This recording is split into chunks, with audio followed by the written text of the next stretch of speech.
नमस्कार. सरदार कान्होजी जेथे शासकीय औद्योगिक प्रशिक्षण संस्था भोर येथे तुमचे स्वागत आहे. मी दीपाली शिंदे, शिल्पनिदेशक यांत्रिक डिझेल. आज आपण पाहूया 4 stroke diesel engine. 4 stroke diesel engine म्हणजे काय, तर एक पॉवर स्ट्रोक होण्यासाठी 4 स्ट्रोकची गरज असते. 4 स्ट्रोकची गरज म्हणजे सक्शन स्ट्रोक, कॉम्प्रेशन, पॉवर आणि एक्झॉस्ट हे 4 स्ट्रोक आणि क्रँकशाफ्टचे 2 फेरे पूर्ण होऊन जे पॉवर स्ट्रोक तयार होतो त्याला 4 स्ट्रोक डिझेल इंजिन असे म्हणतात. याच्यामध्ये कोणते स्ट्रोक असतात तर पहिला असतो सक्शन स्ट्रोक,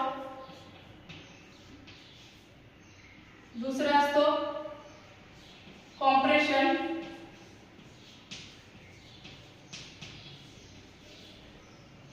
तिसरा असतो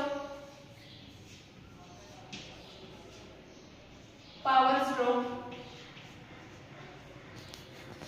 आणि चौथा आहे एक्झॉस्ट स्ट्रोक. सक्शन स्ट्रोक म्हणजे इनटेक स्ट्रोक. इनटेक स्ट्रोक म्हणजे काय, तर त्याच्यामध्ये आत घेणे किंवा घेणे यालाच इनटेक म्हणतात. काय घेतलं जातं तर पिस्टन ज्यावेळेस टीडीसी ला असतो तो टीडीसी वरून बीडीसी ला जातो त्यावेळेस हवा आतमध्ये घेतली जाते, म्हणजे हवेचा इनटेक आत घेतला जातो त्यावेळेस सक्शन स्ट्रोक होतो. त्यावेळेस काय होतं तर इनटेक वॉल्व ओपन असतो आणि एक्झॉस्ट वॉल्व क्लोज असतो. तसंच कॉम्प्रेशन स्ट्रोकच्या वेळेस काय होतं तर पिस्टन बीडीसीला असतो. बीडीसीला असल्यानंतर तो क्रँकशाफ्टच्या फेऱ्यानंतर वरती जातो आणि त्या फेऱ्याच्या एंडिंगला हवा कॉम्प्रेस होते. हवा कॉम्प्रेस होते म्हणजे काय, तर प्रेशर आणि टेम्परेचर इन्क्रीज होतं आणि या at the end of compression stroke काय होतं तर 20 ते 30 डिग्रीला पॉवर स्ट्रोक घडून येतो.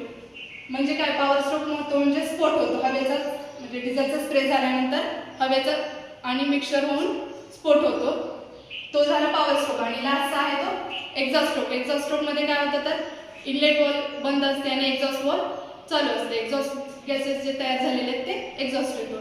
हा झाला ओव्हरव्ह्यू 4 स्ट्रोक डिझेल इंजिनचा.